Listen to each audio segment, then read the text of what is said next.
afraid of the dark. In the lonely expanse of the North Atlantic, a mysterious disappearance unfolds. 3 lighthouse keepers, isolated on the rugged Flannan Isles, vanish without a trace. Unravel the enigma of Eilean Moor and discover the fate of the lonely sentinels of the sea. In the rugged and isolated landscape of the North Atlantic, the Flannan Isles stood sentinel, a group of 7 small islets situated approximately 20 miles west of the Outer Hebrides, off the coast of western Scotland. These lonely outposts, named after the 7th century Irish priest Flannan, had remained uninhabited for as long as anyone could remember. The wild and desolate nature of these craggy rocks instilled a sense of superstition in the settlers of the neighboring Outer Hebrides, who viewed the isles with a mixture of awe and trepidation. Frequently battered by fierce storms and shrouded in mist, the Flannan Isles presented a formidable challenge to any vessel navigating these treacherous waters. Merchant ships and fishing boats often fell victim to the unpredictable nature of the islands, reinforcing their reputation as a place of ill omen. Despite this, the Northern Lighthouse Board embarked on a daring mission in the 1890s to construct a lighthouse on Eilean Moor, the largest of the 7 islets. The construction of the lighthouse was an arduous and perilous endeavor, taking 4 long years to complete. Workers braved the relentless fury of the Atlantic Ocean, battling tempestuous weather conditions that constantly hampered their efforts to deliver supplies and build the structure. Yet against all odds, the lighthouse rose proudly, a beacon of hope and safety, and finally entered into operation on the 7th of December 1899. Manning the lighthouse on Eilean Moor was a small team of dedicated lighthouse keepers, rotating their duties and enduring long periods of isolation. In December of 1903, the current crew consisted of 3 experienced men: Thomas Marshall, James Ducat, and Donald MacArthur. They were responsible for maintaining the light, ensuring its consistent operation, and performing routine maintenance tasks. Little did they know that their story would become forever entwined with the enduring mystery of the Flannan Isles.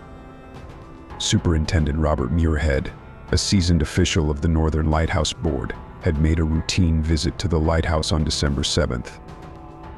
As he bid farewell to the 3 keepers and stepped onto the waiting launch that would take him back to the mainland, he could not have imagined the fate that awaited those he left behind.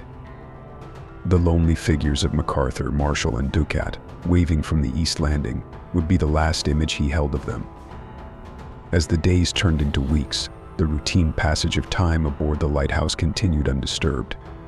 The keepers went about their duties, maintaining the light, recording weather conditions, and performing their daily chores. Little did they know that their tranquil existence was about to be shattered. On the night of December 15th, a sudden squall broke out, whipping the seas into a frenzy and heralding the beginning of a chain of events that would lead to their mysterious disappearance. Unbeknownst to the keepers, their absence had already been noted. The captain of the SS Archdor, an American steamer en route from Philadelphia to Leith in Edinburgh, had passed close to Eilean Moor just before midnight. He noticed something peculiar. The lighthouse was dark, its light extinguished, an unusual occurrence for an operational rock station. The captain made a mental note of this anomaly, intending to report it upon docking in Oban a few hours later. The relief vessel Hesperus, captained by the seasoned seaman Jim Harvey, was scheduled to set sail on December 20th to deliver fresh supplies and a relief keeper to Eilean Moor. However, the unforgiving weather conditions delayed their departure until dawn on Boxing Day, December 26th.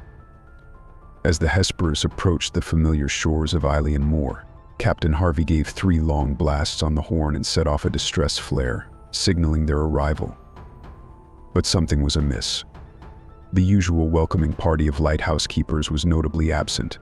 No figures stood on the landing, and no provision boxes had been placed for restocking.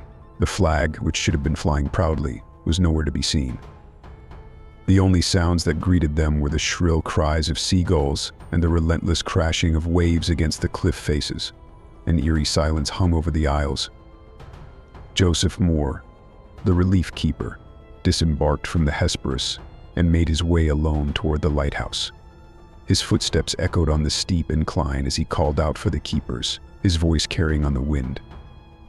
Upon reaching the entrance gate, he found it closed, and the main door was also secured from the inside.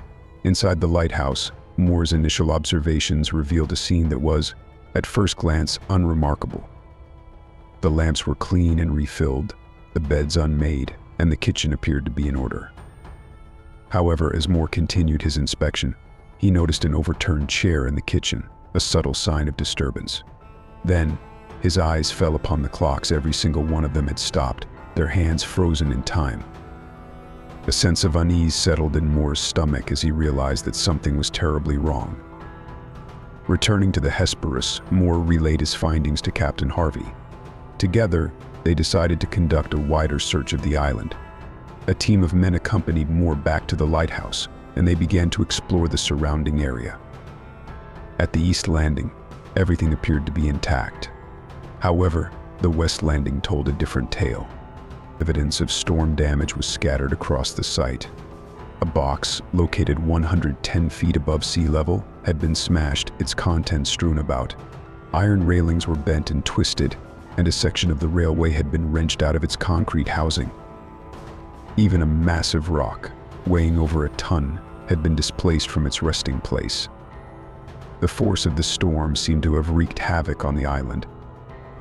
As Moore and the men continued their search, they discovered that the keeper's logbook had entries up until 9 a.m.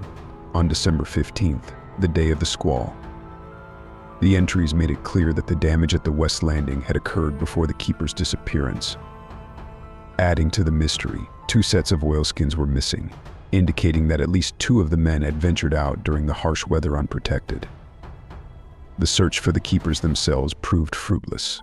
There was no sign of MacArthur, Marshall, or Ducat anywhere on the island. It was as if they had vanished into thin air. Joseph Moore and 3 volunteer seamen remained behind to tend to the lighthouse, ensuring that the light continued to shine while the Hesperus returned to the shore station at Brestclete.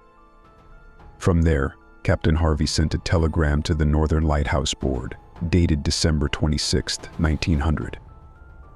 His message conveyed the grim reality: a dreadful accident has happened. The 3 keepers, the Cat Marshall, and the Occasional have disappeared from the island.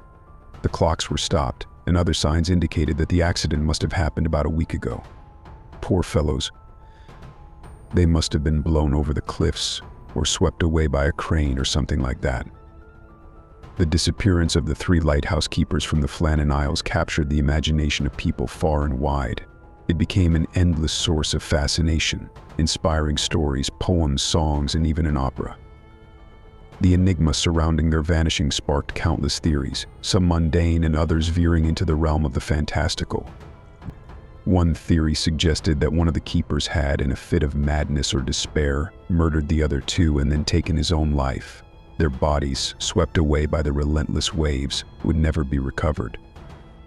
Another idea implicated a sea monster lurking in the depths, rising from the waves to snatch the unfortunate keepers from the landing and drag them to their doom.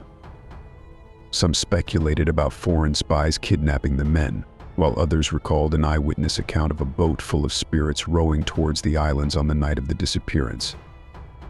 The legend of the Phantom of the Flannan Isles also emerged as a potential explanation, adding a supernatural twist to the already intriguing mystery. Despite the numerous theories, the Northern Lighthouse Board conducted a thorough investigation and concluded that the most likely explanation was a tragic accident. Their theory suggested that Thomas Marshall and James Ducat had ventured to the West Landing to secure some of the damaged equipment during the storm. Donald MacArthur, following procedure, remained inside the lighthouse, as it was strictly forbidden to leave it unattended. From his vantage point, MacArthur would have seen a large swell approaching the islands and, in a panic, rushed outside to warn his colleagues. However, he was too late. A freak wave, a rogue swell, swept over the landing, catching all 3 men off guard. They were pulled into the churning waters and swept away, their bodies lost to the relentless currents. This theory explained the overturned chair, the remaining set of oilskins, and why all 3 men had been outside at the same time. However, it did not answer all the questions. Why was the lighthouse door closed and the entrance gates locked if MacArthur had rushed out in a hurry? And why had their bodies never washed ashore, as was often the case in these waters? The mystery of the Flannan Isles lighthouse keepers remained unresolved, leaving a trail of unanswered questions in its wake. The Northern Lighthouse Board's theory provided a plausible explanation, but it did not account for all the evidence. The missing oilskins, the closed doors, and the absence of any remains continued to puzzle investigators. Over the years, the Flannan Isles became enshrined in folklore and legend. The lonely outpost surrounded by the vast and unforgiving Atlantic Ocean served as a reminder of the power of nature and the fragility of human life. The story of the vanished keepers became a cautionary tale, a reminder that even in this modern age, mysteries can persist, defying explanation. The lighthouse itself continued to stand sentinel, its light shining out across the waves, a testament to the dedication of those who had once manned it. The Isles were only occasionally visited for maintenance, their cursed reputation never quite living up to further tragic events. Yet, the enigma of Eilean Moor and the fate of the three keepers remained, a whispered tale among seafarers and a source of endless fascination for generations to come. In closing, the words of Superintendent Muirhead, from his official report of January 8, 1901, echo across the years I visited them as lately as the 7th of December, and have the melancholy recollection that I was the last person to shake hands with them and bid them adieu. The mystery of the Flannan Isles lighthouse keepers remains unsolved, a testament to the enduring power of nature, the fragility of human life, and the allure of the unknown.